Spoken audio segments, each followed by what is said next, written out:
Hello everyone, this is me Kajal, your maths teacher. Welcome to my channel. तो आज का जो हमारा टॉपिक है वो हमारी लास्ट वीडियो से रिलेटेड है। जैसा कि मैंने आपको अपनी एक वीडियो में समझाया था जिसमें मैंने पैरीमीटर्स सिखाए थे, perimeters of rectangle, square and equilateral triangle, जिसमें मैंने आपको बताया था कि जो पेरीमीटर ऑफ रेक्टेंगल का फॉर्मूला होता है वो होता है 2 × L + B and perimeter of square का फॉर्मूला होता है 4 × साइड, और लास्ट में पेरीमीटर ऑफ इक्विलेटरल ट्रायंगल का फॉर्मूला होता है 3 × साइड।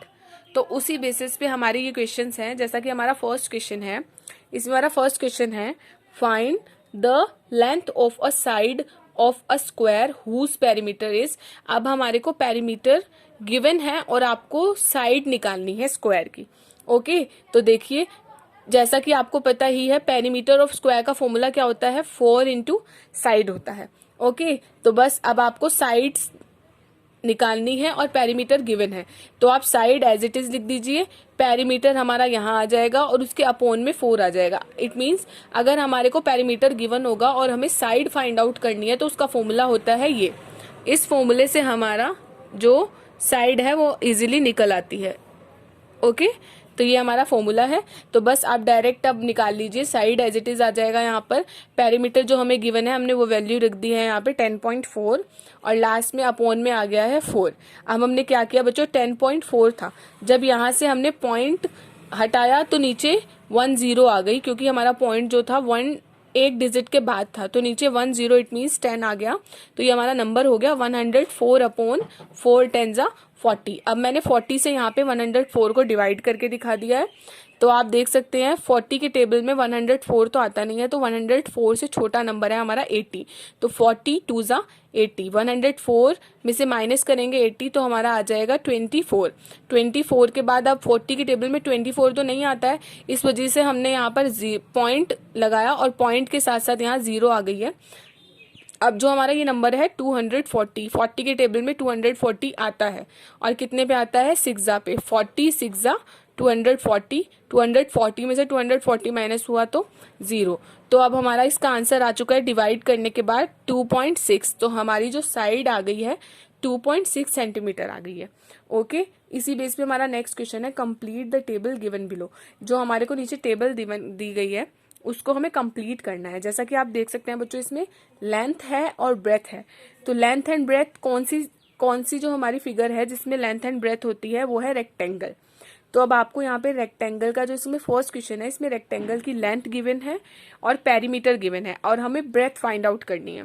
तो इसको देखो बच्चों कैसे करेंगे हम। अब जब हमें इसकी लेंथ गिवन है 14 सेंटीमीटर एंड ब्रेथ हमें फाइंड आउट करनी है और पेरीमीटर हमें गिवन है 58 सेंटीमीटर। तो हमने सबसे पहले क्या किया, perimeter of rectangle. Perimeter of rectangle का फॉर्मूला क्या होता है हमारा, 2 × लेंथ + ब्रेथ। तो आप वैल्यू पुट कर दीजिए। अब पेरीमीटर ऑफ रेक्टेंगल की वैल्यू हमें गिवन थी इसलिए हमने 58 पुट कर दी है। एज इट इज इक्वल आ गया 2 × लेंथ की वैल्यू हमें गिवन थी 14 प्लस एज इट इज आ गया ब्रेथ हमें फाइंड आउट करनी है। बस अब हम क्या करेंगे बच्चों, इधर 2 मल्टीप्लीकेशन में है, तो जब वो 2 जो है हमारा राइट हैंड साइड से लेफ्ट हैंड साइड में जाएगा तो अपोजिट जो हमारा रिलेशन हो जाता है। जब ये मल्टीप्लीकेशन में है तो LHS में जाके वो डिवीजन में चला जाएगा। तो डिवीजन में जब हमने 2 से इसको डिवाइड किया, रिड्यूस कर दिया, 2 2 × 4, 1 बचा 1 एंड 8 एंड 2 9 × 18, 29 आ चुका है हमारा। और यहाँ पे हमारा 14 plus breadth as it is नीचे आ गया। अब हमारे को वैल्यू पुट करनी है ब्रेथ की, तो आप ब्रेथ एज इट इज छोड़ दीजिए। ये जो प्लस का 14 है जब ये उस साइड जाएगा हमारी लेफ्ट हैंड साइड में तो -14 हो जाएगा। 29 में से हमने 14 माइनस किया तो हमारा आंसर आ गया 15 सेंटीमीटर। इट मीन्स उस रेक्टेंगल की ब्रेथ हमने फाइंड कर लिया है, हमारी वैल्यू आई है ब्रेथ की 15 सेंटीमीटर। इसी बेस पे आप इसके सारे क्वेश्चंस आप खुद सोल्व कर लेना बच्चों। फॉर्मूला एज इट इज रहेगा, जब ब्रेथ की वैल्यू है तो ब्रेथ की वैल्यू रख दीजिए, अगर लेंथ गिवन है तो लेंथ रख दीजिए और आंसर एज इट इज हो जाएगा आपका। ओके, अब नेक्स्ट है हमारा, इसी का क्वेश्चन है हमारा। नेक्स्ट क्वेश्चन है इसी पे based, how many metres of fencing is required to enclose a rectangular vegetable garden 15 metre long and 6.5 metre wide. ये बोल रहे हैं कोई रेक्टेंगुलर वेजिटेबल गार्डन है जिसकी लेंथ है 15 मीटर और उसकी ब्रेथ है 6.5 मीटर। ओके, और हमें उसको क्या करना है, हमें उसके मतलब उसकी साइड्स पे मतलब कुछ बंद करना है उसको। तो इसलिए हमें क्या चाहिए, उसका हमें बताना है कि वो टोटल उसकी लेंथ क्या है, पूरे गार्डन का पेरीमीटर कितना है।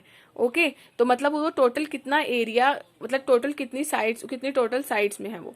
ओके, तो हमने क्या किया, सबसे पहले हमें पता है कि अगर हमारे को उसकी बाउंड्रीज, लेंथ ऑफ बाउंड्रीज, जैसा कि मैंने आपको बताया था कि पेरीमीटर्स में हमें क्या पता चलता है कि उसकी बाउंड्री की लेंथ कितनी है टोटल। ओके, तो हमें अब लेंथ एंड ब्रेथ तो गिवन है, बट हमें टोटल बाउंड्री की लेंथ निकालनी है कि उस गार्डन की टोटल बाउंड्री की लेंथ कितनी है जिसपे हमें उसमें कुछ उसको बंद करना है। ओके, तो हमने क्या किया, सबसे पहले जो हमें गिवन है हमने वैल्यू पुट कर दी। लेंथ है हमारे पास 15 मीटर गिवन है, ये रही, तो हमने लेंथ की वैल्यू लिख दी लॉन्ग, और जो वाइड मीन्स चौड़ाई होती है, इट मीन्स ब्रेथ, तो हमारी ब्रेथ गिवन है इस क्वेश्चन में 6.5 मीटर, वो हमने 6.5 मीटर लिख दी। अब हमें पेरीमीटर यानी लेंथ ऑफ बाउंड्री फाइंड करना है ना, तो पेरीमीटर लिख देते हैं। और आपको जैसा कि पता ही है, पेरीमीटर ऑफ रेक्टेंगल का फॉर्मूला होता है 2 इंटू लेंथ प्लस ब्रेथ। अब आपको पेरीमीटर फाइंड करना है, 2 एज इट इज आ जाएगा, इसके बीच में कोई साइन नहीं, इट मीन्स मल्टीप्लीकेशन। लेंथ है हमारी 15 सेंटीमीटर सॉरी, एंड ब्रेथ है हमारी 6.5 मीटर। बस एज इट इज अब आप इसको कैलकुलेट कर लीजिए, 2 एज इट इज आ जाएगा, मल्टीप्लीकेशन 15 प्लस 6.5 होता है हमारा 21.5। जब आप 2 की मल्टीप्लाई करेंगे 21.5 से, यहाँ पे मैंने आपको मल्टीप्लाई करके दिखाया हुआ है, तो इसकी वैल्यू आएगी 43.0। और आपको पता ही है बच्चों कि पॉइंट के बाद जीरो को निग्लेक्ट कर दिया जाता है, कोई वैल्यू नहीं होती है जीरो की। इट मीन्स हमारा आंसर आ चुका है 43 मीटर्स, यानी हमारे जो उसका टोटल लेंथ ऑफ बाउंड्री आई है उस गार्डन की, वो कितनी है, 43 मीटर्स। ओके, अब इसी पे आ जाइए, हमारा नेक्स्ट क्वेश्चन है हमारा नेक्स्ट क्वेश्चन है, a rope is length 24 metre was use to fence off a square patch of land for a garden, find the side of the square garden. इन्होंने बताया कि हमारे को कोई रोप यानी रस्सी दी गई है जिसकी लेंथ है 24 मीटर्स, ठीक, और उस रस्सी को हमने यूज किया है किसी भी square patch of land of garden, मतलब कोई स्क्वायर शेप का कोई गार्डन है, मतलब कोई जमीन है स्क्वायर शेप की जिससे हमें गार्डन बनाना है। ओके, तो उसको हमने एक रॉप से उसकी बाउंड्री को बंद कर दिया है, और उसकी लेंथ हमें दी हुई है, रॉप की गिवन है 24 मीटर, यानी बाउंड्री की लेंथ दी हुई है, इट मीन्स पेरीमीटर हमारे को गिवन है। अब हमें क्या फाइंड करना है इस क्वेश्चन में, जैसा कि हमें पूछा गया find the sides of a square garden.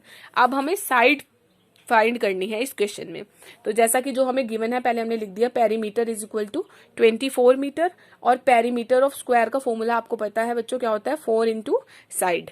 तो हमने पेरीमीटर के नीचे उसका फॉर्मूला पुट कर दिया है, इज इक्वल टू में 24 एज इट इज आ गया, ये हमें गिवन था। अब हमें साइड फाइंड करनी है इसमें, ठीक है। तो साइड के लिए जब हमारा ये जो 4 है, जब ये हमारा LHS से RHS यानी लेफ्ट हैंड साइड से राइट हैंड साइड में जाएगा, जो हमारा 4 मल्टीप्लाई में था वो उधर डिवाइड में चला जाएगा।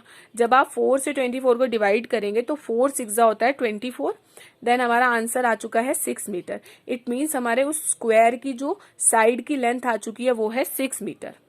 ओके, तो इसी पे हमारे आज के सारा हमारा टॉपिक हमने कंप्लीट हो चुका है बच्चों, तो हमने सब क्लियर कर दिया आज के टॉपिक में। तो बस इसी के साथ अगर आपको कोई भी कंफ्यूजन हो तो आप कमेंट सेक्शन में मुझसे पूछ सकते हैं, और जहां भी आपको कुछ भी कोई कंफ्यूजन लगे वो आप मुझसे क्लियर कर लीजिएगा। Thank you for watching my video. और इसी के साथ बच्चों, जैसा कि आप सबको पता ही है कि आजकल बहुत डिफिकल्ट टाइम चल रहा है इंडिया के लिए, क्या होल वर्ल्ड के लिए ही, तो आप लोग अपना ध्यान रखिए। हो सके तो अपने फैमिली में जो भी बड़े हैं, आपके दादा दादी, उनका ख्याल रखिए, और प्लीज़ बिल्कुल बाहर मत जाइए। जो भी आपके पेरेंट्स कहते हैं, जो भी गवर्नमेंट हमें इंस्ट्रक्शन दे रही है, उसको फॉलो कीजिए, जिससे आप सेफ रहें और ऐसे ही आपकी फैमिली भी सेफ रहे। तो बस इन चीज़ों का ध्यान रखिए, अपना ख्याल रखिए। Thank you so much everyone. और बच्चों, सबसे बड़ी बात, आप लोग अपने हाथों को बार बार धोइए। अगर आपके पास कोई भी हैंड वॉश है तो हाथों को धोइए, और बार बार अपने फेस को टच मत कीजिए। ये मैं आपके लिए इंस्ट्रक्शन दे रही हूँ बच्चों को, ये बहुत ध्यान रखने वाली चीज़ है कि अपने हैंड वॉश करिए टाइम टू टाइम, और अपने हाथों को बार बार फेस से टच मत कीजिए। ऐसे ही अपना ख्याल रखिए, अपनी फैमिली का ख्याल रखिए। Thank you so much everyone, thank you so much. Okay.